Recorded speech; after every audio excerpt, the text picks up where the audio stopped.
नमस्कार, आप देख रहे हैं पीवीपी न्यूज। मैं राकेश तिवारी। इस वक्त हम खड़े हैं वसई विरार में। एक मामला इस तरह का आता है कि जहां पर भूमिपुत्र ईमानदारी से बाकायदा सरकार को टैक्स देके, बाकायदा सरकार की परमिशन लेके काम करना चाहता है, लेकिन कुछ लोग हरित मुंबई के नाम पे, हरित वसई के नाम पे उसे ब्लैकमेल करने की कोशिश करते हैं। कई एविडेंस है, कई पुरावे हैं। वो आदमी जो यह काम करना चाहे, ईमानदारी से भूमिपुत्र करना चाहता है, लेकिन कुछ लोग उसे ब्लैकमेल करते हैं। कहते हैं 35 लाख दो, फिर कहते हैं 50 लाख दो। इस तरह से उसे ब्लैकमेल करने की कोशिश करते हैं। कई पुरावे हमारे पास है, आप देख सकते हैं। जो जमीन मालिक है, जिसके नाम पे 7/12 है, वह भी उनके साथ में है। उनका भी स्टेटमेंट सुनिए, और उनकी पत्नी भी साथ में है। और इस वक्त जो भूमिपुत्र है वो बहुत परेशानी में है। अगर इस तरह से भूमिपुत्रों के साथ में अन्याय होगा तो किस तरह से काम होगा? इब्राहिम शेख यांची पत्नी, जागेची मूल मळक यांची पत्नी आहे मी। आम्ही आज आकटन गावात मी लग्न करून आल्यापासून मी तिथे राहते आणि माझे मिस्टर हे वडलोपंजोपासून तिकडे राहतात आणि त्यांची स्वतःची मालमत्ता आहे। ती आमचे 7/12 नावावर आहेत। आमची जमीन खरेदी खतने घेतलेली आहे। हे गावकऱ्यांना अख्ख्यांना माहीत आहे। हे पण मागे आमच्या चौधरी आहे, म्हात्रे आहे, सगळं गाव आमचं एक कुटुंब आहे तिकडे।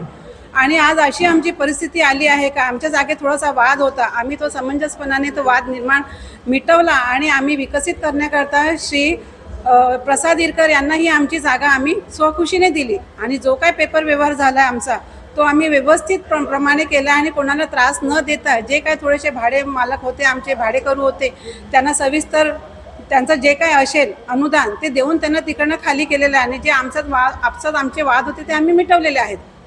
परंतु हा जो जसीम आमच्या समोर राहायचा, याने अगोदर पण हेच कांड केलेलं होतं का जेव्हा याचं जुनं घर होतं आणि याच्या भावाचं लग्न होतं तेव्हा हा स्वतः, याचा छोटा भाऊ परवेश शेख आणि याची आई सीमा असलम शेख हे दोघं आमच्याकडे नवरा बायकोकडे आले आणि आम्हाला विनंती करतात का प्लीज आम्हाला आमचं हे घर रिपेअर करून द्या। त्यावेळेस मी त्यांना स्पष्ट सांगितलं, मी आणि माझ्या मिस्टरांनी का ही जागा तुमची नाहीच आहे, त्यामुळे तुम्हाला परवानगी आम्हाला देता येणारच नाही, कारण ही जागा आमची आहे। तुम्हाला फक्त राहायला दिलेला त्या मोबदल्यावर तुम्ही इकडे राहिलेले गेलेले आहेत। तर त्यांनी ठीक आहे म्हणून त्यांनी काम काय सुरू केलं नाही। परंतु 8 दिवसानंतर त्यांनी आम्हाला न सांगता आमच्या नावाची NC टाकून नंतर त्यांनी घराचं काम सुरू केलं का जेणेकरून ही बाई पोलीस चौकीत जाऊन आमच्या विरोधामध्ये काही कंप्लेंट टाकू नये। माझा मुलगा अक्षरशः 16-15 वर्षाचा, त्याचंही त्यांनी नाव चढवलं। आणि हे सगळं होताना सुद्धा ती लोक माझ्याकडे येत गेले, पण मी नकार देत गेली। पण आम्ही नोकरी करणारी माणसं, माझ्या घरात माणसं कमी, हे 4 जण, यांचे नातेवाईक, यांचे सासरवाडीचे सगळे लोक यांनी खूप दबाव टाकला। यांचे नातेवाईक जे वासईला थोडेफार राहतात त्यांनीही माझ्यावर खूप दबाव टाकला। ते स्वतः माझ्याकडे पर्सनली आलेले, त्यांनाही मी समजवलं की ही आमची जमीन मालमत्ता आहे, आम्ही त्यांना देऊ शकत नाही। तुम्ही कसं, कोणत्या आधारावर तुम्ही त्यांना बांधण्याकरता आम्हाला परवानगी देता? ते तुम्ही तुमची जागा द्या ना। मग तुम्ही आम्हाला सांगता की तुम्ही तुमची जागा द्या, पण त्याच्यात ते मान्यता नव्हती आणि त्यांना खूप साथ देऊन त्यांनी त्यांचं ते घराचं काम पूर्ण करून घेतलं। आणि माझी नोकरी, माझ्या मिस्टरांची नोकरी, त्यामुळे आम्हाला याच्यात जास्त लक्ष घालता आलं नाही। अशा प्रकारे हे सगळे वाद निर्माण असतानाच आम्ही हे जे प्रयत्न केले आणि जे आम्ही हा पाऊल उचललं प्रसाद इरकरला देण्याचं, त्यातनं आम्ही सगळं काही व्यवस्थित केलं, पेपर व्यवहार केला। त्याच्यानंतर आम्ही जवळजवळ घर रिस्ता सगळं केल्यानंतर आम्ही घर सोडल्यानंतर त्यांनी जवळजवळ घर जागा सोडण्याकरता आमचं सगळी जागा डिमोलिश झाली। पूर्ण जागा, माझ्या घरापासून माझ्या भाडेकरूपासून सगळी जागा डिमोलिश झाली, तरी यांनी घर सोडलं नाही का? फक्त अडून ठेवण्याकरता, काहीतरी कांड करण्याकरता, यांना धर त्यांना धर, काहीतरी कुठून तरी काहीतरी अडवता येईल। आणि विशेष म्हणजे पैशाची मागणी। खंडणीखोर आहे, खंडणीखोर। तो जसीम तर एवढा लब्बाड माणूस आहे ना, खंडणीखोर आहे तो सगळ्यात घरामध्ये सगळ्यात अतिशय घाण माणूस तो आहे। त्याने सगळी ही घाण केलेली आहे आणि त्याच्याबरोबर लागून त्याचे भाऊ, त्यांनी आज आमची जागा मिळवली। त्यांच्या घरात काय सुख राहिलंय? त्याची आई 4 महिन्यात गेली, त्याची काकी गेली, त्याचे बाबा गेले, सगळे गेले का?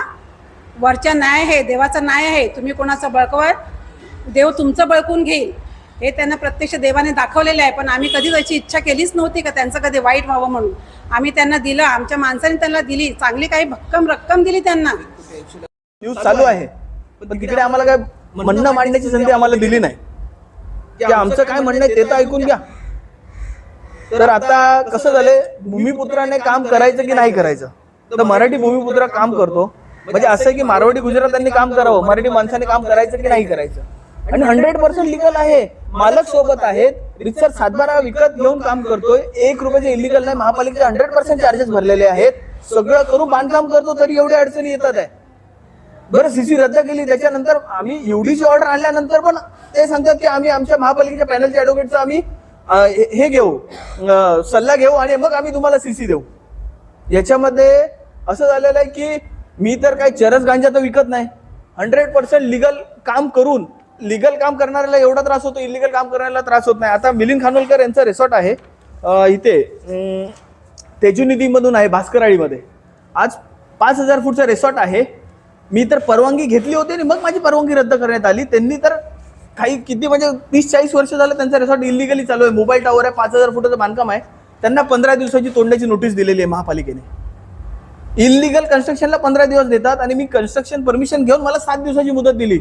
आता मी काय फाशी घ्यायची का, काय करायचं? रितसर त्याच्यासाठी हायकोर्टात याचिका आता दाखल केलेली आहे आणि एका साईडला आयुक्त साहेब लिहून देतात की 15 दिवसात तुझी फाईल आम्ही विधी विभागाकडून मागून आम्ही रेग्युलराईज करून देतो. लेखी आश्वासन दिलेलं आहे. त्यानंतर त्यांचेच काही ज्युनियर आहेत, त्यांचे खालचे अधिकारी ते पत्र देतात 3 दिवसात 5 दिवसात तुमची बांधकाम आम्ही तोडणार म्हणून. म्हणजे भूमिपुत्राने काम करायचं नाही. थोडक्यात तुम्हाला सांगायचं म्हणजे भूमिपुत्रांवर काही सत्ताधारी पक्ष कसं आहे, हिंदू मराठी भूमिपुत्रांवर अन्याय करायला लावलाय. त्यांना ते म्हणजे एक असं बघायचं ना की दोरी बांध फाशी घे, नाही तर तुम्ही आम्हाला प्रोटेक्शन मनी दे तर आम्ही तुम्हाला काम करायला देऊ. जे पहिलं चालू होतं ते आत्ताच्या सत्ताधाऱ्यांनी तेच चालू केलेलं आहे. तुम्हाला जर बांधकाम परवानगी पाहिजे आम्हाला येऊन भेटा, आम्ही तुम्हाला करून देऊ, पण तुम्ही परस्पर करणार असेल तर आम्ही तुम्हाला बांधकाम परवानगी करून देणार नाही. आता तुम्हाला काही सत्ताधाऱ्यांची तुम्हाला मी फोटो दाखवतो, त्याच्यामध्ये डायरेक्ट जे मिलिंद खानोलकर आहेत ते स्थानिक आमदारांच्या डायरेक्ट ऑफिसमध्ये बसून माझ्यासाठी वैयक्तिक मीटिंग घेतात की याला सीसी भेटली नाही पाहिजे आणि त्याच्यामध्ये काही सत्ताधारी फोन करतात, काही झाले तरी याला बांधकाम परवानगी द्यायची नाही, काही झालं तरी द्यायची नाही. विधी विभागाकडे गेलो तर त्यांनी सांगतात आमदारांचा प्रेशर आहे की तुझं काम नाही करायचं. पुढे करून याच्या अंगावर जा, खोटे गुन्हे दाखल करा. काही वरिष्ठ अधिकाऱ्यांना हाताशी धरतो, त्यांच्यावर काही तक्रारी करतो, त्यांची अँटी करप्शनची इन्क्वायरी लावतो आणि अँटी करप्शन इन्क्वायरी लावला अधिकारी घाबरतात. अधिकारी घाबरल्यावर त्याच्या विरोधात कोणी काम करायला बघत नाही आणि त्याच्या त्या प्लॉटशी काही संबंध नाही. बस एवढंच मी सांगू इच्छितो की भूमिपुत्राला न्याय भेटला पाहिजे. तुम्ही मला मी हनीफ इब्राहिम शेख, अकटनला ते प्लॉट आहे त्याचा मी असली मालक. मी भूमिपुत्र आहे. 100 वर्षापासून आमचं ते जुनं घर होतं तिथं मी प्रसाद साहेब त्यांना बांधकामासाठी परमिशन दिली. आम्ही त्यांना परमिशन देऊन त्यांना सांगितलं असं आहे. त्यांनी आम्हाला काही उद्यम हे केले की आम्ही तुम्हाला एक बंगला देणार आणि काही दुसरी प्रॉपर्टी देणार असं त्यांनी सांगितलं. आम्ही त्यात ॲग्री झाले. आम्ही सर्व भूमिपुत्र ॲग्री झाल्यानंतर आम्ही यांना काम दिल्यानंतर या जसीन शेख म्हणून तो बळोत्री होता, त्याचं सातबारा नाव नाही, आमचं सातबारा नाव आहे, सर्व काही आमच्या सातबाऱ्यावर, त्याचं नाव नाही काय नाही. आज तो बोलतो मी त्याचा मालक मी आहे, जमिनीचा मालक मी आहे म्हणून बोलतो. माझं बोलते मी रजिस्ट्रेशन केलेलं आहे, 42 साली रजिस्ट्रेशन केलेलं आहे. तर मग त्यांनी अजून मग सातबारा नाव चढवलं का नाही? आता सातबारा नाव त्यांचं काहीच नाही. 42 वर्षा पहिले त्यांनी 42 साली त्यांचं रजिस्ट्रेशन तो बोलतो मी केलेलं आहे. मग ते नाव का चढवलं सातबाऱ्यावर? म्हणजे ते थोडं खोटं आहे, ते काही खरं नाही आहे. आता प्रॉब्लेम असा आहे त्याच्यामध्ये मिलिंद खानोलकर कोण आहे कसं आहे माहिती नाही आहे. तो जागेवरून येऊन सर्व बोलतो, सर्व हे करतो, सांगतो का आमचं हे आहे ते आहे. त्याचा संबंध काय आहे त्या माणसाचा? तो कोण पण असेल त्या जागेचा संबंध काय आहे? काही संबंध नसताना तो आम्हाला त्रास देतो. आज आम्ही 3 वर्ष बाहेर पडलेले आहेत. आज आम्ही आमच्या शिवाय आम्हाला काय काय झालेली आहे कारण आम्हाला राहायला खरं नाही आहे. आमची मुलं रस्त्यावर पडलेली आहेत. इथे आम्ही भाड्याने इथे राहतो. आम्ही किती वेळा बाहेर आहे. त्यासाठी आम्ही CC येऊन आम्हाला मिळाली पाहिजे. पूरा क्लियर है, कोई तकलीफ नहीं है हम लोगों से, कुछ पूरा क्लियर है, सारा कुछ क्लियर है. हमारा कुछ भी उनके सामने नहीं है. तुम्हाला जेव्हा सीसी दिली होती तेव्हा कोणत्या कंडिशन तुम्हाला? माझ्या सीसी मध्ये कंडिशन एकही नाहीये. जे आता ते सांगतात ते सातबारा नाव वगैरे ते कंडिशन नाहीये, कारण रजिस्टर माझं खरेदी होत होतं आणि मालकाच्या रजिस्टर्ड पावर आहेत. ऑफिशियल कोर्टाची डिग्री माझ्या नावाने आहे 2024 ची. सगळे कागदपत्र लावून आपण बांधकाम परवानगी घेतलेली.